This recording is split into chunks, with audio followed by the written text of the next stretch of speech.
ಅಬ್ಬರಕ್ಕೆ ಕೊಡಗು ಮಂಗಳೂರು ತತ್ತರವಾಗಿದೆ. ಇದರಿಂದ ಬೆಂಗಳೂರಿಗೂ ಕೂಡ ಸಮಸ್ಯೆ ಆಗ್ತಾ ಇದೆ. ಮಂಗಳೂರಿನಿಂದ ಬೆಂಗಳೂರಿಗೆ ಆಗ್ತಾ ಇದ್ದ ತೈಲ ಪೂರೈಕೆಗೆ ಭಾರಿ ಹೊಡೆತ ಬಿದ್ದಿದೆ. ಮಳೆ ಹೀಗೆ ಮುಂದುವರೆದ್ರೆ ಬೆಂಗಳೂರಿನಲ್ಲಿ ಪೆಟ್ರೋಲ್ ಡೀಸೆಲ್ ಸಮಸ್ಯೆ ಉಲ್ಬಣವಾಗುತ್ತೆ. ಮಹಾಮಳೆಯ ಅಬ್ಬರಕ್ಕೆ ಶಿರಾಡಿ ಘಾಟ್ ಕೊಡಗು ಮಂಗಳೂರು ರಸ್ತೆ ಬಂದ್ ಆಗಿದೆ. ಹೀಗಾಗಿ ನಿಂತಲ್ಲೇ ನಿಂತಿವೆ ಬೆಂಗಳೂರಿಗೆ ಬರಬೇಕಾಗಿದ್ದ ನೂರಾರು ಟ್ಯಾಂಕರ್ಗಳು. ನೋ ಸ್ಟಾಕ್ ಬೋರ್ಡ್ ಅನ್ನ ಹಾಕಿದ್ದಾರೆ ಬೆಂಗಳೂರಿನ ಎಸ್ಆರ್ ಬಂಕ್ಗಳು. ಹೀಗಾಗಿ ಬೆಂಗಳೂರಿಗೂ ಕೂಡ ಸಮಸ್ಯೆ ಆಗುತ್ತೆ. ದಿನೇ ದಿನೇ ಹೀಗೆ ಮಳೆ ಏನಾದರೂ ಕಂಟಿನ್ಯೂ ಆದ್ರೆ ಬೆಂಗಳೂರಿನಲ್ಲಿ ಪೆಟ್ರೋಲ್ ಹಾಗೂ ಡೀಸೆಲ್ ಸಮಸ್ಯೆ ಉಲ್ಬಣವಾಗುವ ಲಕ್ಷಣಗಳು ಕಾಣಿಸ್ತಾ ಇದೆ. ಮಹಾ ಮಳೆಯ ಅಬ್ಬರಕ್ಕೆ ಶಿರಾಡಿ ಘಾಟ್ ಹಾಗೂ ಕೊಡಗು ಮಂಗಳೂರು ರಸ್ತೆ ಬಂದ್ ಆಗಿದೆ. ಹೀಗಾಗಿ ಬೆಂಗಳೂರಿಗೆ ಬರಬೇಕಾಗಿದ್ದಂತ ನೂರಾರು ಟ್ಯಾಂಕರ್ಗಳು ನಿಂತಲ್ಲೇ ನಿಂತಿವೆ. ಹೀಗಾಗಿ ಬೆಂಗಳೂರಿನ ಎಸ್ಆರ್ ಬಂಕ್ಗಳು ಕೂಡ ನೋ ಸ್ಟಾಕ್ ಬೋರ್ಡ್ ಅನ್ನ ಹಾಕಿದ್ದಾರೆ. ಯಾಕೆಂದ್ರೆ ಸರಿಯಾಗಿ ಎಂದಿನಂತೆ ಸಪ್ಲೈ ಆಗ್ತಾ ಇಲ್ಲ ಪೆಟ್ರೋಲ್ ಹಾಗೇನೆ ಡೀಸೆಲ್. ಹೀಗಾಗಿ ಮುಂದೆ ಇದೇ ರೀತಿಯಾಗಿ ಮಳೆ ಏನಾದರೂ ಕೊಡಗು ಭಾಗದಲ್ಲಿ ಮಂಗಳೂರು ಭಾಗದಲ್ಲಿ ಕಂಟಿನ್ಯೂ ಆದ್ರೆ ಮತ್ತಷ್ಟು ಉಲ್ಬಣ ಆಗುತ್ತೆ ಪೆಟ್ರೋಲ್ ಸಮಸ್ಯೆ. ಮಳೆ ಹೊಡೆತಕ್ಕೆ ಕೊಡಗು ಹಾಗೆ ಮಂಗಳೂರು ಕೂಡ ತತ್ತರಿಸಿ ಹೋಗಿದೆ. ಇದರಿಂದ ಬೆಂಗಳೂರಿಗೂ ಕೂಡ ಯಾವ ರೀತಿ ಎಫೆಕ್ಟ್ ಆಗ್ತಾ ಇದೆ ಅನ್ನೋದಾದ್ರೆ ಪೆಟ್ರೋಲ್ ಹಾಗೂ ಡೀಸೆಲ್ ಪೂರೈಕೆ ಸರಿಯಾದ ಸಮಯಕ್ಕೆ ಆಗ್ತಾ ಇಲ್ಲ. ಎಂದಿನಂತೆ ಯಾವ ರೀತಿ ಆಗ್ತಾ ಇತ್ತು ಅದೇ ರೀತಿಯಲ್ಲಿ ಪೂರೈಕೆ ಆಗ್ತಾ ಇಲ್ಲ. ಹೀಗಾಗಿ ಮಳೆ ಮತ್ತೆ ಕಂಟಿನ್ಯೂ ಆದ್ರೆ ಬೆಂಗಳೂರಿನಲ್ಲಿ ಪೆಟ್ರೋಲ್ ಸಮಸ್ಯೆ ಉಲ್ಬಣ ಆಗತ್ತೆ. ಮಹಾಮಳೆಯಿಂದ ಶಿರಾಡಿ ಘಾಟ್ ಹಾಗೇನೆ ಕೊಡಗು ಮಂಗಳೂರು ರಸ್ತೆ ಬಂದ್ ಆಗಿದೆ. ಹೀಗಾಗಿ ಬೆಂಗಳೂರಿಗೆ ಬರಬೇಕಾಗಿದ್ದ ನೂರಾರು ಟ್ಯಾಂಕರ್ಗಳು ನಿಂತಲ್ಲೇ ನಿಂತಿವೆ. ಕೊಡಗಿನ ಸಂತ್ರಸ್ತರ ಬಗ್ಗೆ ಸಚಿವರಿಗೆ ಯಾಕೆ ಇಷ್ಟೊಂದು ನಿಷ್ಕಾಳಜಿ? ನಿರಾಶ್ರಿತರಿಗೆ ತಿನ್ನುವಂತ ಆಹಾರವನ್ನ ಎಸ್ತಿದ್ದಾರೆ ಸಚಿವ ಎಚ್.ಡಿ. ರೇವಣ್ಣ. ಸಚಿವರು ಬಂದಾಗ ಜನರು ಮುಗಿಬಿದ್ದಿದ್ದಾರೆ. ಆಗ ರೇವಣ್ಣ ಬಿಸ್ಕೆಟ್ ಎಸ್ತಿದ್ದಾರೆ. ಪ್ರಾಣಿಗಳಿಗೆ ಎಸೆಯೋ ರೀತಿಯಲ್ಲಿ ನಿರಾಶ್ರಿತರಿಗೆ ಬಿಸ್ಕೆಟ್ ಅನ್ನ ಎಸ್ತಿದ್ದಾರೆ. ಸಂಕಷ್ಟದಲ್ಲಿರೋ ಜನರ ಕಷ್ಟವನ್ನ ಕೇಳದೆ ತಿನ್ನುವ ಆಹಾರವನ್ನೇ ಸಚಿವರು ಈ ರೀತಿಯಾಗಿ ಎಸ್ತಿದ್ದು ಎಷ್ಟು ಮಟ್ಟಿಗೆ ಸರಿ ಅಂತ ಎಲ್ಲರೂ ಕೂಡ ಈ ಪ್ರಶ್ನೆಯನ್ನ ಕೇಳ್ತಾ ಇದ್ದಾರೆ. ಕಷ್ಟದಲ್ಲಿದ್ದಾರೆ ಜನ, ಸಚಿವರು ಬಂದಿದ್ದಾರೆ, ಮಾತನಾಡ್ಸೋಣ, ನಮಗಾಗಿರೋ ಕಷ್ಟ ಏನು ಅದನ್ನ ಹೇಳ್ಕೊಳ್ಳೋಣ ಅಂತ ಮುಂದೆ ಬಂದ್ರೆ ಆ ಕಷ್ಟ ಏನು ಅಂತ ಕೇಳದೆ ಅಲ್ಲಿರುವಂತ ಜನರ ಮೇಲೆ ಬಿಸ್ಕೆಟ್ ಎಸ್ತಿದ್ದಾರೆ. ಪ್ರಾಣಿಗಳಿಗೆ ಯಾವ ರೀತಿ ಬಿಸ್ಕೆಟ್ ಎಸಿತಾರೋ ಅದೇ ರೀತಿಯಲ್ಲಿ ಅಲ್ಲಿ ಇರುವಂತ ನಿರಾಶ್ರಿತರಿಗೆ ಬಿಸ್ಕೆಟ್ ಅನ್ನ ಎಸ್ತಿದ್ದಾರೆ. ತಿನ್ನುವ ಆಹಾರವನ್ನ ಯಾವ ರೀತಿಯಾಗಿ ಎಸಿತಾ ಇದ್ದಾರೆ ಸಚಿವ ರೇವಣ್ಣ ಅನ್ನೋದನ್ನ ನೋಡ್ತಾ ಇದ್ದೀರಾ.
ನಾವು ನೋಡ್ತಾ ಇದ್ದೀವಿ ಜನರ ಸಂಕಷ್ಟವನ್ನ ಕೇಳೋದ್ರ ಬದಲು ಅಲ್ಲಿರುವಂತಹ ನಿರಾಶ್ರಿತರ ಮೇಲೆ ಯಾವ ರೀತಿ ಬಿಸ್ಕೆಟ್ ಎಸಿತಾ ಇದ್ದಾರೆ ಸಚಿವ ಎಚ್.ಡಿ. ರೇವಣ್ಣ ಅನ್ನೋದನ್ನ. ಯಾಕೆಂದ್ರೆ ಸಾಕಷ್ಟು ಮಂದಿ ಸಚಿವರನ್ನ ನೋಡ್ಬೇಕು, ಕಷ್ಟಗಳನ್ನ ಹೇಳ್ಕೊಳ್ಬೇಕು ಅಂತಿರ್ತಾರೆ.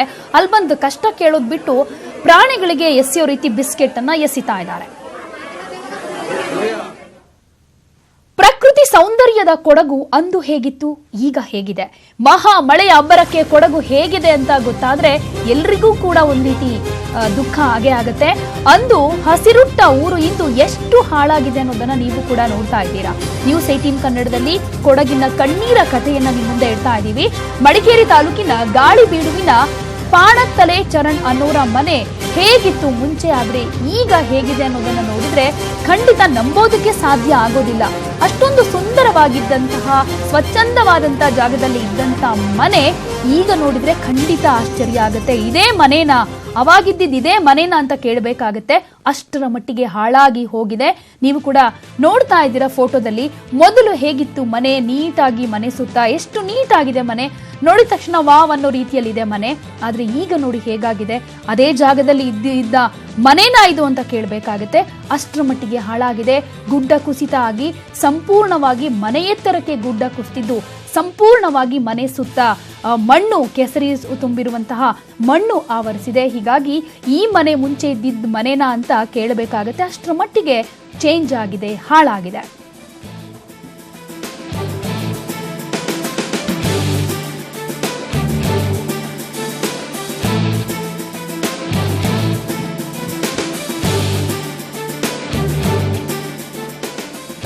ಕೊಡಗು ಭಾಗದಲ್ಲಿ ದಿನೇ ದಿನೇ ಮಳೆ ಜಾಸ್ತಿ ಆಗ್ತಾ ಇದೆ. ಜಲಪ್ರಳಯದ ಎಫೆಕ್ಟ್ನಿಂದ ಎಲ್ಲರೂ ನಲುಗಿ ಹೋಗಿದ್ದಾರೆ. ಮನೆ, ಮಠ, ಆಸ್ತಿ ಪಾಸ್ತಿ ಎಲ್ಲವನ್ನೂ ಕೂಡ ಕಳೆದುಕೊಂಡು ನಿರಾಶ್ರಿತರಾಗಿದ್ದಾರೆ.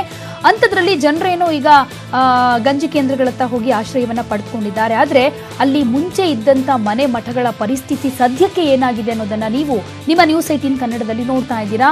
ಮುಂಚೆ ಇದ್ದಂತಹ ಸುಂದರವಾದ ಮನೆ ಈಗ ಹೇಗೆ ಹಾಳಾಗಿದೆ ಅನ್ನೋದನ್ನ ನೋಡ್ತಾ ಇದ್ದೀರಾ. ಕೊಡಗಿನಲ್ಲಿ ಮತ್ತೆ ಮಳೆಯಾಗ್ತಾ ಇದೆ. ಹೀಗಾಗಿ ಮತ್ತಷ್ಟು ಗುಡ್ಡಗಳು ಕುಸಿಯೋ ಭೀತಿ ಎದುರಾಗಿದೆ. ಆತಂಕದಲ್ಲೇ ನಿರಾಶ್ರಿತರು ಊರನ್ನ ಬಿಡ್ತಾ ಇದ್ದಾರೆ, ಗಂಜಿ ಕೇಂದ್ರಗಳತ್ತ ಸೇರ್ಕೊಳ್ತಾ ಇದ್ದಾರೆ. ಕೊಡಗಿನ ನಿರಾಶ್ರಿತ ಶಿಬಿರದಲ್ಲಿ ದಿನದಿಂದ ದಿನಕ್ಕೆ ನಿರಾಶ್ರಿತರ ಸಂಖ್ಯೆ ಕೂಡ ಜಾಸ್ತಿ ಆಗ್ತಾ ಇದೆ. ನಿರಾಶ್ರಿತ ಶಿಬಿರದಲ್ಲಿ ಇರೋರಿಗೆ ಬಟ್ಟೆ, ಬೆಡ್ಶೀಟ್ಗಳದ್ದೇ ದೊಡ್ಡ ಸಮಸ್ಯೆ ಆಗ್ಬಿಟ್ಟಿದೆ. ಮಹಾಮಳೆಗೆ ಇಲ್ಲಿವರೆಗೂ 8 ಸಾವಾಗಿದೆ, 32 ಜನ ಕಣ್ಮರೆಯಾಗಿದ್ದಾರೆ, 100 ಕಿಲೋಮೀಟರ್ ರಸ್ತೆ ಹಾಳಾಗಿದೆ, 13 ಗ್ರಾಮಗಳು ಸಂಪೂರ್ಣವಾಗಿ ನಾಶ ಆಗಿದೆ.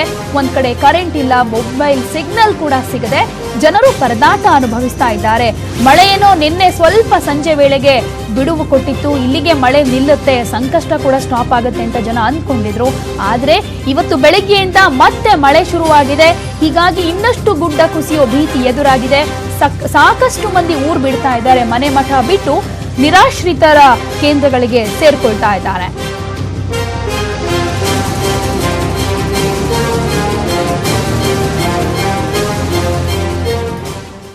ಈ ಬಗ್ಗೆ ಮತ್ತಷ್ಟು ಮಾಹಿತಿಯನ್ನ ಕೊಡ್ತಾರೆ ನಮ್ಮ ರಿಪೋರ್ಟರ್ ರಕ್ಷಾ. ಅಂಬೇಡ್ಕರ್ ಭವನದಿಂದ ನೇರ ಸಂಪರ್ಕದಲ್ಲಿದ್ದಾರೆ. ರಕ್ಷಾ, ಮತ್ತಷ್ಟು ಮಳೆ ಜಾಸ್ತಿ ಆಗ್ತಾ ಇದೆ ಕೊಡಗು ಭಾಗದಲ್ಲಿ. ಹೀಗಾಗಿ ನಿರಾಶ್ರಿತರೆಲ್ಲರೂ ಕೂಡ ನಿರಾಶ್ರಿತ ಕೇಂದ್ರಗಳ ಬಳಿಗೆ ಬರ್ತಾ ಇರೋದ್ರಿಂದ ಅವರ ಸಂಖ್ಯೆ ಕೂಡ ಜಾಸ್ತಿ ಆಗ್ತಾ ಇದೆ. ಒಂದ್ ಕಡೆ ಮೇಂಟೆನೆನ್ಸ್ ಕೂಡ ಕಷ್ಟ ಆಗುತ್ತೆ ಅಂತ ಹೇಳಲಾಗ್ತಾ ಇರೋದ್ರಿಂದ ಯಾವ ರೀತಿ ನಿಭಾಯಿಸ್ತಾ ಇದ್ದಾರೆ? ಸದ್ಯದ ಪರಿಸ್ಥಿತಿ ಏನು ಅಲ್ಲಿಯದ್ದು? ಎಸ್ ಪ್ರತಿಮಾ, ಏನಂತ ಅಂದ್ರೆ ಇವತ್ತು ಕೂಡ ಮಳೆ ಆರ್ಭಟ ಜೋರಾಗೇ ಇದೆ. ಸಾಕಷ್ಟು ಬೆಳಗ್ಗೆಯಿಂದ ಕೂಡ ಮಳೆ ಸುರಿತಾನೆ ಇದೆ, ನಿಲ್ತಾನೆ ಇಲ್ಲ ಮಳೆಗಳು ಕೂಡ. ಸೊ ಸಾಕಷ್ಟು ಜನ ನಿರಾಶ್ರಿತರ ಕೇಂದ್ರದಲ್ಲಿ ಆಶ್ರಯವನ್ನ ಪಡ್ಕೊಂಡಿದ್ದಾರೆ. ಸೊ ಇವಾಗ ನಾನು ಸದ್ಯಕ್ಕೆ ನಗರದ ಅಂಬೇಡ್ಕರ್ ಭವನದಲ್ಲಿದ್ದೇನೆ. ಇಲ್ಲಿನ ಒಂದು ಗಂಜಿ ಕೇಂದ್ರದಲ್ಲಿ ಇರುವಂತದ್ದು ನಾನು. ಸಾಕಷ್ಟು ಜನ ಇಲ್ಲಿದ್ದಾರೆ. ಸೊ ಇಲ್ಲಿ ಯಾರು ಕೂಡ ಹೆಚ್ಚಿನ ಸಂಖ್ಯೆಯಲ್ಲಿ ನಿರಾಶ್ರಿತರು ಬಂದು ಜಾಯಿನ್ ಆಗಿಲ್ಲ. ನಿನ್ನೆ ಎಷ್ಟಿದಾರೋ ಅಷ್ಟೇ ಸಂಖ್ಯೆ ನಿರಾಶ್ರಿತರಿದ್ದಾರೆ. ಆದ್ರೆ ಇಲ್ಲಿನ ಒಂದು ವೃದ್ಧರ ಸಂಖ್ಯೆ ಹೆಚ್ಚಿದೆ ಅಂತಾನೆ ಹೇಳ್ಬೋದು. ಸಾಕಷ್ಟು ಜನ ವೃದ್ಧರು, ಮಕ್ಕಳು ಎಲ್ಲರೂ ಕೂಡ ಇಲ್ಲಿ ಬಂದು ಸೇರ್ಕೊಂಡಿದ್ದಾರೆ. ಚಳಿ ಬಿಟ್ಟು ಬಿಡದೆ ಬರ್ತಿರುವಂತ ಮಳೆಗೆ ಚಳಿ ಕೂಡ ಜಾಸ್ತಿ ಆಗ್ತಾ ಇದೆ. ಸೊ ಈ ಎಲ್ಲ ಚಳಿಗೆ ತತ್ತರಿಸಿ ಹೋಗಿರುವ ಜನರು ಕೂಡ ಇದ್ದಾರೆ. ಸೊ ಇಲ್ಲಿ ನಾವು ಮಾತಾಡಿಸೋ ಪ್ರಯತ್ನವನ್ನ ಕೂಡ ಮಾಡೋಣ. ಮನೆಯನ್ನ ಕಳೆದುಕೊಂಡು, ತಮ್ಮ ಸೂರನ್ನ ಕೂಡ ಕಳೆದುಕೊಂಡು, ಏನೂ ಇಲ್ಲದೆ ಎಲ್ಲವನ್ನ ಕಳೆದುಕೊಂಡು ಈ ಒಂದು ನಿರಾಶ್ರಿತರ ಕೇಂದ್ರದಲ್ಲಿ ಆಶ್ರಯವನ್ನ ಪಡ್ಕೊಂಡಿರುವಂತವ್ರನ್ನ ಕೂಡ ಮಾತಾಡ್ಸೋಣ. ನಮಸ್ತೆ ಅಮ್ಮ, ಎಲ್ಲಿಂದ ಬಂದಿದ್ದೀರಾ ನೀವು? ಹಿಂದಿನವರು. ಏನಾಗಿದೆ ಮನೆ, ಯಾವ ರೀತಿ ಇದೆ? ಎಲ್ಲ ಗೋಡೆ ಗಿಡ ಎಲ್ಲ ಬಿದ್ದು ಬೀಳಕ್ಕಾಗುಂಟು. ಮರ, ಫೋನ್ ಕಂಬ ಎಲ್ಲ, ಎಲೆಕ್ಟ್ರಿಕ್ ಕಂಬ ಎಲ್ಲ ಉಂಟು, ಅದೆಲ್ಲ ಮನೆ ಮೇಲೆ ಬೀಳಲಿಕ್ಕಾಗುಂಟು. ಒಂದು ತೆಂಗಿನ ಮರ ಉಂಟು, ಅದೇ ಬರೆ ಹಾಗೇನೆ ಜರ್ದಿ ಬಿದ್ದುಂಟು. ಅದೆಲ್ಲ ಎಷ್ಟು ದಿನದಿಂದ ಇಲ್ಲಿ ಇದ್ದೀರಾ ಅಮ್ಮ ನೀವು? 4 ದಿನ ಆಯ್ತು ಇವತ್ತಿಗೆ ಇಲ್ಲಿ ಇರೋದು. ಮನೇಲೆಲ್ಲ ಮನೆಯವರೆಲ್ಲ ಎಲ್ಲ ಶ್ರೀಮಂತ? ಇಬ್ಬರೇ ತಾಯಿ ಮಗ, 2 ಜನ. ಮತ್ತೆ ಎಲ್ಲರೂ ಇವರೆಲ್ಲ ಇದ್ದಾರೆ ಸಂಸಾರದವರು. ಓಕೆ ಪ್ರತಿಮಾ, ಮತ್ತಷ್ಟು ಜನ ಇಲ್ಲಿದ್ದಾರೆ ಮನೆಯನ್ನ ಕಳೆದುಕೊಂಡಿರುವಂತದ್ದು. ನಮಸ್ತೆ ಮೇಡಮ್. ಇನ್ನು ಹೇಳಿ ಏನು ಬೇಡ ಮೇಡಮ್, ಇನ್ನೇನಿಲ್ಲ. ಏನ್ ಮನೆ ಸಿಚುವೇಶನ್ ಏನಾಗಿದೆ? ಎಷ್ಟು ದಿನದಿಂದ ಇಲ್ಲಿದ್ದೀರಾ? ಫುಲ್ ಎಲ್ಲ ಹೋಗಿದೆ ಮೇಡಮ್. ಅದು ಹೋದ ದಿವಸದ 1 ವಾರದಿಂದನೂ ಇದ್ದೀನಿ ಇಲ್ಲೇ. ಫುಲ್ ಎಲ್ಲ ಕಂಪ್ಲೀಟ್ ಫಿನಿಶಿಂಗ್ ಆಗಿದೆ. ಏನಿಲ್ಲ ಅಲ್ಲಿ ನಮಗೆ. ಇಲ್ಲಿ ಕೊಟ್ಟಿದ್ದಾರೆ, ಇನ್ನು ಶಾಶ್ವತ ಪರಿಹಾರ ಅವ್ರು ಕೊಡಬೇಕು ನಮಗೆ. ಏನಂತ ನಮಗೊಂದು ಗೊತ್ತಾಗ್ತಾ ಇಲ್ಲ ಮೇಡಮ್. ಅಷ್ಟೇ, ಇನ್ನೇನು ನಾನು ಹೇಳಕ್ಕೆ ಇದು ಮಾಡೋದಿಲ್ಲ ಮೇಡಮ್. ಎಸ್, ಸಾಕಷ್ಟು ಜನ ಇಲ್ಲಿ ಮಾತಾಡಿಸ್ತಾ ಹೋದ್ರೆ ಸಾಕಷ್ಟು ಜನ ನಮಗೆ ಸಿಗ್ತಾರೆ. ಒಂದಷ್ಟು ಜನ ತಮ್ಮ ಮನೆಯನ್ನ ಕಳೆದುಕೊಂಡಿದ್ದಾರೆ, ಒಂದಷ್ಟು ಜನ ತಮ್ಮ ಫ್ಯಾಮಿಲಿಯನ್ನೇ ಕಳೆದುಕೊಂಡು ಸಾಕಷ್ಟು ಜನ ನೋವಲ್ಲಿ ಇರುವಂತದ್ದು. ಸೊ ಎಲ್ಲರೂ ಕೂಡ ಹೇಳುವುದು ಒಂದೇ, ನಮ್ಗೊಂದು ಮನೆ, ಸೂರಿನ ಅವಶ್ಯಕತೆ ಇದೆ. ಸರ್ಕಾರದಿಂದ ಆಗಿರ್ಬೋದು, ಯಾರೇ ಆಗಿರ್ಬೋದು, ನಮಗೊಂದು ಮನೆಯ ಒಂದು ಸೂರಿನ ವ್ಯವಸ್ಥೆಯನ್ನ ಕಲ್ಪಿಸಿಕೊಡು ಅನ್ನೋ ನಿಟ್ಟಿನಲ್ಲಿ ಒಂದು ಬೇಡಿಕೆಯನ್ನ ಇಡ್ತಾ ಇರುವಂತದ್ದು. ಪ್ರತಿಮಾ, ಓಕೆ, ಥ್ಯಾಂಕ್ ಯು ರಕ್ಷಾ ತಮ್ಮೆಲ್ಲ ಮಾಹಿತಿಗೆ. ಇನ್ನು ಕುಶಾಲನಗರ ಬಳಿಯಿಂದ ನಮ್ಮ ರಿಪೋರ್ಟರ್ ಲೋಕೇಶ್ ಕೂಡ ನೇರ ಸಂಪರ್ಕದಲ್ಲಿದ್ದಾರೆ. ಲೋಕೇಶ್, ಕುಶಾಲನಗರದಲ್ಲಿ ಸದ್ಯದ ಸ್ಥಿತಿ ಹೇಗೆ ಕಂಡು ಬರ್ತಾ ಇದೆ? ಮಳೆ ಏನಾದ್ರೂ ಆಗ್ತಾ ಇದೆಯಾ? ಮನೆ ಬಿಟ್ಟು ಹೋದವರು ಮಳೆ ಕಮ್ಮಿ ಆಯ್ತು ಅಂತ ಏನಾದ್ರೂ ಮನೆ ಬಳಿ ಬರ್ತಾ ಇದ್ದಾರಾ? ಅಲ್ಲಿ ಹೇಗೆ ಅಂತ? ಪ್ರದೀಪ, ಖಂಡಿತ 6 ದಿನಗಳಿಂದ ಕುಶಾಲನಗರದಲ್ಲಿ ಬೆಳಕೆ ಇರಲಿಲ್ಲ ಅಂತ ಹೇಳ್ಬೋದು. ಸದ್ಯ ಇವತ್ತು ನೀವು ಗಮನಿಸಬಹುದು, ಏನು ಎಡಭಾಗದಲ್ಲಿ ಇರ್ತಕ್ಕಂಥ ಮನೆಗಳ ಮೇಲೆ ಏನು ಬಿಸಿಲು ಬಂದಂತ ಹಿನ್ನೆಲೆಯಲ್ಲಿ ಎಲ್ಲಾ ಮನೆಗಳಲ್ಲಿ ಏನು ಮಳೆ ನೀರಿಗೆ ಹಾನಿಯಾಗಿತ್ತಂತ ಬಟ್ಟೆಗಳಾಗಿರ್ಬೋದು, ಹಾಸಿಗೆ ಹೊದಿಕೆಗಳನ್ನೆಲ್ಲ ಈಗಾಗಲೇ ಒಣಗಾಕಿದ್ದಾರೆ. ಇನ್ನು ಸೂರ್ಯ ಕೂಡ ಬೆಳಗ್ಗೆ ಒಂದು 8 ಗಂಟೆಯಿಂದ ಕೂಡ ಸೂರ್ಯ ಮತ್ತೆ ಪ್ರವೇಶ ಮಾಡ್ತಿದ್ದಾನೆ ಕುಶಾಲನಗರ ಭಾಗಕ್ಕೆ. ಅಂದ್ರೆ ಏನು 6 ದಿನಗಳಿಂದ ಮನೆಗಳಿಗೆ ಎಂಟ್ರಿ ಕೊಡಕ್ಕಾಗದಂತ ಒಂದು ಪರಿಸ್ಥಿತಿ ಎದುರಿಸ್ತಿದ್ದಂತ ಕುಶಾಲನಗರದ ಜನತೆಯ ಮುಖದಲ್ಲಿ ಈಗ ಒಂದು ಆಶಾಭಾವನೆ ಬಂದಿದೆ. ಅಂದ್ರೆ ಈಗ ಮತ್ತೆ ನಮ್ಮ ಮನೆಗಳಿಗೆ ತೆರಳಬಹುದು, ಅಲ್ಲಿನ ಒಂದು ವಸ್ತುಗಳ ಸ್ಥಿತಿಗತಿನ ನಾವು ಪರಿಶೀಲನೆ ನಡೆಸಬಹುದು ಅನ್ನುವಂತ ಒಂದು ನಿಟ್ಟಿನಲ್ಲಿ ಅವರಿಗೆ ಒಂದು ಆಶಾಭಾವನೆ ಒಂದು ಮೂಡಿದೆ ಅಂತ ಹೇಳ್ಬೋದು. ಎಲ್ಲಾ ಮನೆಗಳ ಮೇಲೆ ಕೂಡ ಈಗಾಗಲೇ ಬಟ್ಟೆಗಳನ್ನು ಒಣಗಾಕ್ತಿರ್ತಕ್ಕಂಥ ದೃಶ್ಯಗಳು ಈಗ ತಾನೇ ನೋಡಿದ್ರಿ. ಇನ್ನು ಇಲ್ಲಿ ಈಗ ಯಾವ್ಯಾವ ಮನೆಯಲ್ಲಿ ಏನೆಲ್ಲ ನಷ್ಟ ಆಗಿದೆ ಅಂತ ನಾವೀಗ ದೃಶ್ಯಗಳಲ್ಲಿ ತೋರಿಸ್ತೀರಿ. ಈಗ ನೀವು ಇಲ್ಲಿ ಗಮನಿಸಬಹುದು, ಏನು ದವಸ ಧಾನ್ಯಗಳು, ಒಂದು ಮನೆಯಲ್ಲಿ ಬೇಕಾದಂತ ಎಲೆಕ್ಟ್ರಾನಿಕ್ ಗೂಡ್ಸ್ ಆಗಿರ್ಬೋದು, ಸಿಲಿಂಡರ್ ಗ್ಯಾಸ್ ಸೇರಿದಂತೆ ಈಗ ಏನು ಕಾಟು, ಬೆಡ್ ಮತ್ತೆ ಇಲ್ಲಿ ಬ್ಲಾಂಕೆಟ್ಸ್ ಗಳು, ಬಟ್ಟೆಗಳನ್ನೆಲ್ಲ ಈಗಾಗಲೇ ಬಿಸಿಲು ಬಂದಂತ ಹಿನ್ನೆಲೆಯಲ್ಲಿ ಟೆರೇಸ್ ಮೇಲೆ ಈಗಾಗಲೇ ಒಣಗಾಕುವಂತ ಒಂದು ಕೆಲಸಕ್ಕೆ ಮುಂದಾಗಿದ್ದಾರೆ ಇಲ್ಲಿನ ಒಂದು ಮನೆಯ ಮಾಲೀಕರು. ಜೊತೆಗೆ ಇಲ್ಲಿ ದವಸ ಧಾನ್ಯಗಳು ಕೂಡ ಸಂಪೂರ್ಣವಾಗಿ ಏನೊಂದು ಜಲಾವೃತಗೊಂಡಿರೋದು ನೆಂದಿದೆ. ಹೀಗಾಗಿ ಅವೆಲ್ಲವನ್ನು ಕೂಡ ಈಗಾಗಲೇ ಒಣಗಾಕುವಂತ ಒಂದು ಕೆಲಸಕ್ಕೆ ಮುಂದಾಗ್ತಿದ್ದಾರೆ. ಇನ್ನು ಇಲ್ಲಿ ದೃಶ್ಯಗಳಲ್ಲಿ ನೋಡೋದಾದ್ರೆ ದಿನನಿತ್ಯದ ಬಳಕೆಗೆ ಬೇಕಾಗಿರ್ತಕ್ಕಂಥ ಎಲ್ಲಾ ವಸ್ತುಗಳು ಕೂಡ ಕಳೆದ 6 ದಿನಗಳಿಂದ ಸತತವಾಗಿ ಇಲ್ಲಿ ಒಂದು ನೀರಿನಲ್ಲಿ ಒದ್ದೆ ಆಗಿರ್ತಕ್ಕಂಥದ್ದು. ಈಗ ಪ್ರತಿ ಮನೆಯ ಒಂದು ಚಿತ್ರಣ ಕೂಡ ಇದೇ ರೀತಿ ಇದೆ. ಅಂದ್ರೆ ಕುಶಾಲನಗರದ ತಗ್ಗು ಭಾಗದಲ್ಲಿ ಇರ್ತಕ್ಕಂಥ ಶ್ರೀ ಸಾಯಿ ಲೇಔಟ್ ಆಗಿರ್ಬೋದು, ಕುವೆಂಪು ಬಡಾವಣೆ ಆಗಿರ್ಬೋದು, ಜೊತೆಗೆ ಏನು ಎಲ್ಲ ಪ್ರದೇಶಗಳಲ್ಲಿ ಕೂಡ ಈಗಾಗಲೇ ನೀರು ತುಂಬಿದೆ. ಅಯ್ಯಪ್ಪ ಸ್ವಾಮಿ ದೇವಸ್ಥಾನ ಹತ್ರ ಕೂಡ ಈಗ ಸಂಪೂರ್ಣವಾಗಿ ಮನೆಗಳೆಲ್ಲ ಜಲಾವೃತಗೊಂಡಿದ್ದಾವೆ. ಈಗ ಈ ಎಲ್ಲಾ ಏನು ಒಂದು ಸ್ಥಳೀಯರೇನಿದ್ದಾರೆ, ಈ ಎಲ್ಲ ಒಂದು ವಾರ್ಡ್ಗಳಿಗೆ ಸಂಬಂಧಪಡತಕ್ಕಂಥ, ಈ ಒಂದು ಲೇಔಟ್ಗಳಿಗೆ ಸಂಬಂಧಪಡ್ತಕ್ಕಂಥ ಎಲ್ಲಾ ಜನರು ಕೂಡ 6 ದಿನಗಳ ನಂತರ ತಮ್ಮ ಮನೆಗಳಿಗೆ ಬರ್ತಿದ್ದಾರೆ. ಈಗ ದೃಶ್ಯಗಳಲ್ಲಿ ನೀವು ನೋಡ್ಬೋದು ಏನೆಲ್ಲ ನೆಂದಿದ್ದಾವೆ ಅಂತ. ಅಂದ್ರೆ ಇಲ್ಲಿ ಡಾಕ್ಯುಮೆಂಟ್ಸ್, ಮನೆಯ ದಾಖಲೆಗಳಾಗಿರ್ಬೋದು, ಮತ್ತೆ ಆಸ್ತಿ ಪತ್ರಗಳು ಸೇರಿದಂತೆ ಅವರಿಗೆ ಬೇಕಾದಂತ ಇಂಪಾರ್ಟೆಂಟ್ ದಾಖಲೆಗಳೆಲ್ಲ ಕೂಡ ಸಂಪೂರ್ಣವಾಗಿ ನೀರಿನಲ್ಲಿ ಒದ್ದೆ ಆಗಿರ್ತಕ್ಕಂಥದ್ದು. ಅಂದ್ರೆ ಇನ್ನು ಕೆಲವು ಮನೆಗಳ ಪರಿಸ್ಥಿತಿ ನೋಡೋದಾದ್ರೆ ಸಂಪೂರ್ಣವಾಗಿ ನೀರಿನಲ್ಲಿ ಕೊಚ್ಚಿಕೊಂಡು ಹೋಗಿದ್ದಾವೆ. ಅಂದ್ರೆ ಮನೆಯಲ್ಲಿ ಇದ್ದಂತ ಇಂಪಾರ್ಟೆಂಟ್ ಡಾಕ್ಯುಮೆಂಟ್ಸ್ ಅಂತ ಏನಿತ್ತು ಅವೆಲ್ಲ ಕೂಡ ನೀರಲ್ಲಿ ಕೊಚ್ಚಿಕೊಂಡು ಹೋಗಿದ್ದಾವೆ. ಹಾಗಾಗಿ ಆ ಆಸ್ತಿಯ ದಾಖಲೆಗಳನ್ನು ಕೂಡ ನೀವು ನಮಗೆ ಸರಿಪಡಿಸ್ಕೊಡ್ಬೇಕು. ಅಂದ್ರೆ ಇಲ್ಲಿ ಒಂದು ವಸ್ತುಸ್ಥಿತಿ ಸಮೀಕ್ಷೆ ನಡೆಸಿ ನಮಗೆ ಏನು ಯಥಾವತ್ತಾಗಿ ಏನೆಲ್ಲ ಒಂದು ನಮ್ಮ ಆಸ್ತಿ ಪತ್ರಗಳಿತ್ತು ಅದನ್ನು ನೀವು ಮಾಡ್ಕೊಡ್ಬೇಕು ಅನ್ನುವಂತ ನಿಟ್ಟಿನಲ್ಲಿ ಕೂಡ ಮನವಿ ಕೂಡ ಮಾಡಿದ್ದಾರೆ. ಇನ್ನು ಅದೇ ರೀತಿಯಲ್ಲಿ ಇಲ್ಲಿನ ಒಂದು ಮನೆಯ ಮಾಲೀಕರನ್ನ ಮಾತಾಡ್ಸೋಣ, ಏನೆಲ್ಲ ಹಾನಿಯಾಗಿದೆ, ಏನೆಲ್ಲ ಅವ್ರಿಗೆ ನಷ್ಟ ಆಗಿದೆ ಅಂತ. ಸರ್, ಈಗ ನಿಮ್ಮ ಮನೆಯಲ್ಲಿ ಮಳೆ ಬಂದಂತ ಹಿನ್ನೆಲೆಯಲ್ಲಿ ಏನೆಲ್ಲ ಹಾನಿಯಾಗಿದೆ ಸರ್? ಸರ್, ನಮ್ಮ ಮನೆಯಲ್ಲಿರುವ ನೀರು ಬಂದು ತುಂಬುತ್ತಾ ಇರಬೇಕು, ನಮಗೆ ಏನು ತೆಗಿಲಿಕ್ಕೇನು ಆಗಿರಲಿಲ್ಲ, ಆದಲ್ಲಿ ತುಂಬಿ ಹೋಯ್ತು. ಈಗ ನೀರು ಕಮ್ಮಿ ಆದಾಗ ನಮ್ಮ ಸಾಮಾನೆಲ್ಲ ತೆಗೆದು ನೋಡ್ತಿದ್ದೀವಿ, ಎಲ್ಲವನ್ನು ಒಣಗಿಸ್ತಾನೂ ಇದ್ದೀವಿ. ಯಾವ ಡಾಕ್ಯುಮೆಂಟು ಕರೆಕ್ಟಾಗಿ ಇಲ್ಲ, ಮತ್ತು ಟಿ ವಿ, ಫ್ರಿಜ್ ಆಗಲಿ ಯಾವುದೇ ಅದೆಲ್ಲ ನೀರಲ್ಲೇ ಇದಾಗಿ ಹೋಗಿದೆ.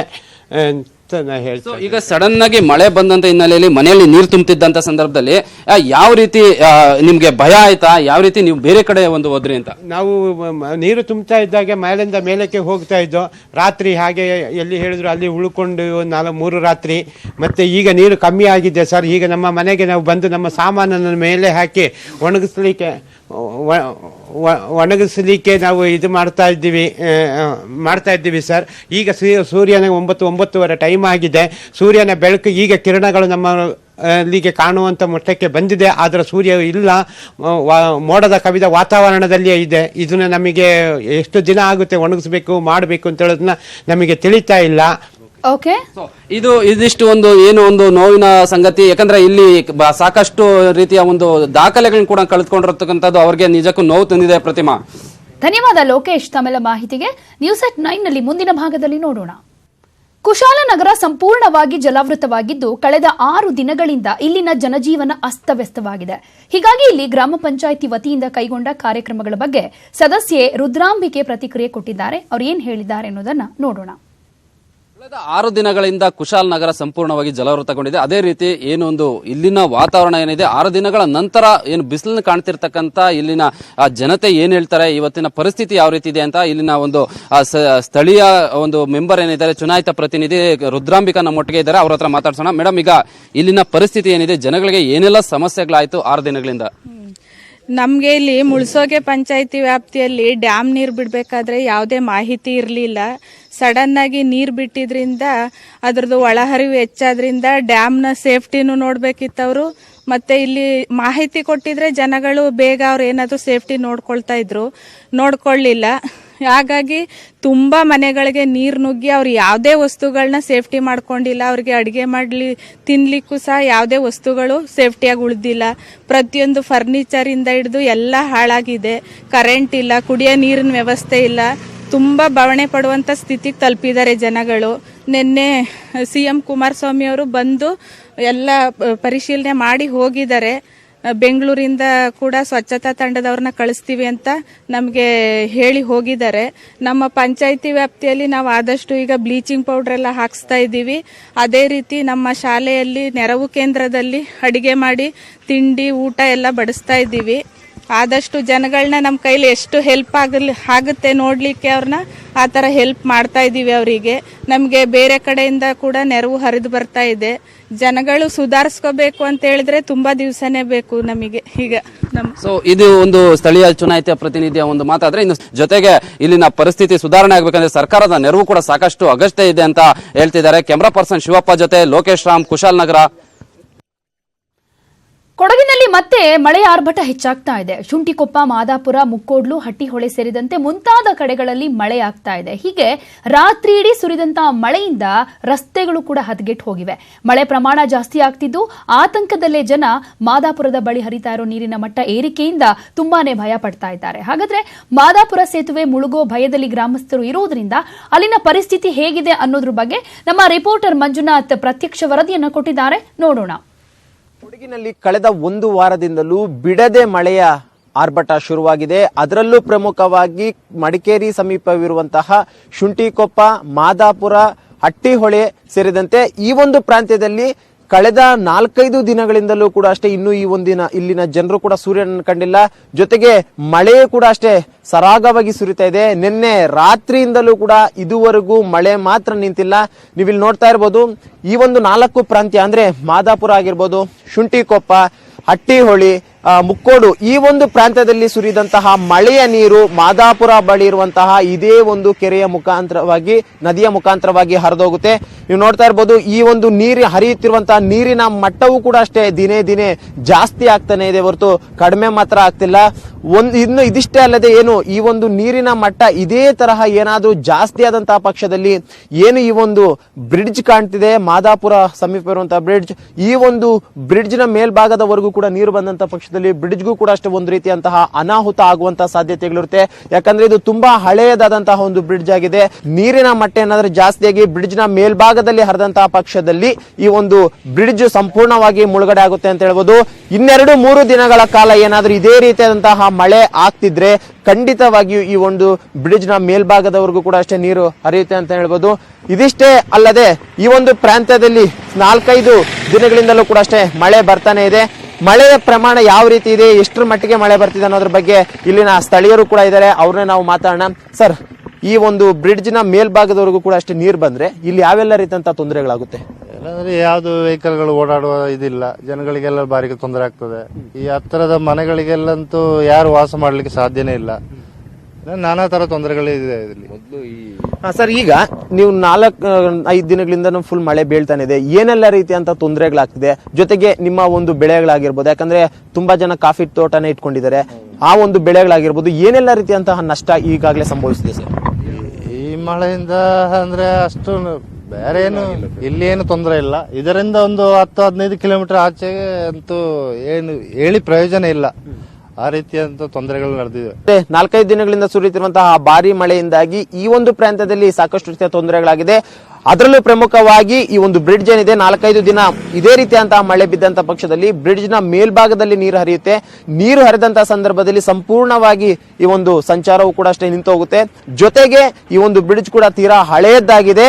ಒಂದು ವೇಳೆಯಲ್ಲಿ ಏನಾದರೂ ನೀರು ಮೇಲ್ಭಾಗದಲ್ಲಿ ಹರಿದಂತಹ ಪಕ್ಷದಲ್ಲಿ ಬ್ರಿಡ್ಜ್ ಕೂಡ ಕುಸಿದು ಬೀಳುವಂತಹ ಒಂದು ಆತಂಕವನ್ನು ಕೂಡ ಇಲ್ಲಿನ ಗ್ರಾಮಸ್ಥರು ಎದುರಿಸ್ತಾ ಇದ್ದಾರೆ ಅಂತ ಹೇಳ್ಬೋದು. ಕ್ಯಾಮರಾ ಪರ್ಸನ್ ಕಿರಣ್ ಜೊತೆ ಮಂಜುನಾಥ್, ನ್ಯೂಸ್ 18 ಕನ್ನಡ, ಮಡಿಕೇರಿ. ಇನ್ನು ಕೊಡಗಿನಲ್ಲಿ ಆಗಿರುವಂತಹ ಜಲಪ್ರಳಯದ ಬಗ್ಗೆ ನಿರಾಶ್ರಿತರು ಏನೇನು ಹೇಳಿದ್ದಾರೆ ಅನ್ನೋದನ್ನ ನೋಡೋಣ. ಕುಶಾಲನಗರ ಇದು 7ರಿಂದ 8 ಅಡಿ ನೀರು ಬಂದಿತ್ತು. ನಮ್ಮ ಫುಲ್ ಬಡಾವಣೆನೇ ಸಬ್ಮರ್ಜ್ ಆಗಿತ್ತು. ಒಂದು ಸ್ವಲ್ಪ ಮೇಲೆ ಮಾತ್ರ ಬಾಕಿ ಎಲ್ಲ ಸಬ್ಮರ್ಜ್ ಆಗಿ ನಮಗೆ ಯಾವ ಥರ ನೀರು ಬಂತು ಅಂತೇಳಿ ಗೊತ್ತಾಗಿಲ್ಲ. Within half an hourly full submerge ಆಗೋಯ್ತು. ಹಂಗಾಗಿ ಯಾರಿಗೂ ಶಿಫ್ಟ್ ಮಾಡುವಂಥ ಇದು ಬಂದಿಲ್ಲ ಆ ಟೈಮಲ್ಲಿ. ಹಂಗಾಗಿ ಏನಾಯಿತು, ಲಾಸ್ಟಿಗೆ ಎಲ್ಲ ಇದು ಮಾಡಿಕೊಂಡು ಲಾಕ್ ಮಾಡಿಕೊಂಡು ಮೇಲೆ ಹೋಗ್ತೀವಿ. ನಿನ್ನೆಯಿಂದ ಸ್ವಲ್ಪ ನೀರೆಲ್ಲ ಇಳಿದು ಮನೆ ಒಳಗಡೆ ಮನೆ ಮ್ಯಾಕ್ಸಿಮಮ್ ಡ್ಯಾಮೇಜ್ ಆಗಿದೆ. ಅಂದರೆ ಇಲ್ಲಿ ಸುಮಾರು 200ಕ್ಕೂ ಹೆಚ್ಚು ಮನೆಗಳು 8 ಅಡಿಯಿಂದ 10 ಅಡಿವರೆಗೆ ನೀರು ಬಂದು ಸುಮಾರು 3 ಲಕ್ಷದಿಂದ 5 ಲಕ್ಷದವರೆಗೆ ಜನ ಇದು ಅಪಾರವಾದ ನಷ್ಟವನ್ನು ಮಾಡ್ಕೊಂಡಿದ್ದಾರೆ. ಫಸ್ಟ್ ಒಂದಿನ ನೀರು ಬಂದು ತುಂಬ ಮನೆಗಳಿಗೆ ಏನು ಹಾನಿ ಆಗಿರಲಿಲ್ಲ. ಅದು ಕೂಡಲೇ 6 ಗಂಟೆಗೆಲ್ಲ ಇಳಿದೋಯ್ತು. ಎಲ್ಲರೂ ಧೈರ್ಯವಾಗಿದ್ದರು. ಆದರೆ ಮಾರನೇ ದಿನ ಮತ್ತೆ 7 ಗಂಟೆಯಿಂದ ಸಡನ್ ಆಗಿ ನೀರು ಏರ್ತಾ ಬಂತು. 10-11 ಗಂಟೆಗೆ ಎಲ್ಲ ಮನೆಗಳು ಫಿಲ್ಲಪ್ ಆಗ್ತಾ ಬಂತು. ಯಾರಿಗೂ ಶಿಫ್ಟ್ ಮಾಡಲಿಕ್ಕೆ ಆಗಲಿಲ್ಲ. ತುಂಬ ಸಾಮಾನುಗಳನ್ನ ಕಳ್ಕೊಂಡಿದ್ದಾರೆ. ಸಾಮಾನುಗಳು ಯಾರಿಗೂ ತೆಗಿಲಿಕ್ಕೆ ಆಗಲಿಲ್ಲ. ಕುವೆಂಪು ಬಡಾವಣೆಯಲ್ಲಿ ತೀರಾ ಹದಗೆಟ್ಟಿದೆ ಸರ್. ಇಲ್ಲಿ ಏನು ಅಂತ ಹೇಳಿದ್ರೆ ಎಲ್ಲ ಸುಮಾರೆಲ್ಲ ಖಾಲಿ ಮಾಡ್ಕೊಂಡು ಹೋಗ್ಬಿಟ್ಟಿದ್ದಾರೆ. ನೀರೆಲ್ಲ ಇರುವಾಗನೇ ಎಲ್ಲ ಖಾಲಿ ಮಾಡ್ಕೊಂಡು ಹೋಗ್ಬಿಟ್ಟಿದ್ದಾರೆ. ಎಲ್ಲರ ಡಾಕ್ಯುಮೆಂಟ್ ಹೋಗಿದೆ. ಬೇರೆ ಎಲ್ಲ ಈಗ ಹೇಳ್ತಾ ಇರೋದು ಡಾಕ್ಯುಮೆಂಟ್ ಹೋಯ್ತು ಅಂತ. ಈಗ ಅದನ್ನ ಒಂದು ಯಾವ ಥರ ನಮ್ಮ ಅಧಿಕಾರಿಗಳು ಸರಿ ಮಾಡಿ ಕೊಡ್ತಾರೆ ಅಂತ ಗೊತ್ತಿಲ್ಲ ಸರ್.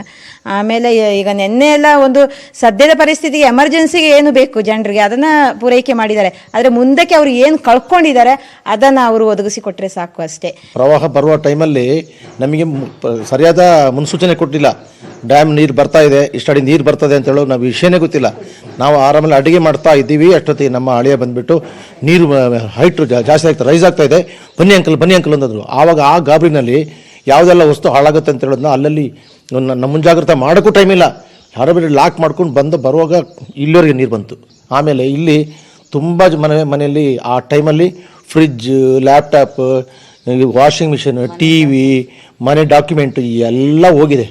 ಅದನ್ನು ಮನೆಗೆ ಬಂದು ಸಮೀಕ್ಷೆ ಮಾಡಿ ಅವರಿಗೆ ಸೂಕ್ತ ಪರಿಹಾರ ಕೊಡಬೇಕು ಅಂತೇಳಿ ಕೇಳ್ತೀನಿ. ಇದಿಷ್ಟು ಈವರೆಗಿನ ಪ್ರಮುಖ ಸುದ್ದಿ. ನೋಡ್ತಾ ಇರಿ ನ್ಯೂಸ್ 18 ಕನ್ನಡ. ಜಾಲ ನಮ್ಮದು, ಬಲ ನಿಮ್ಮದು.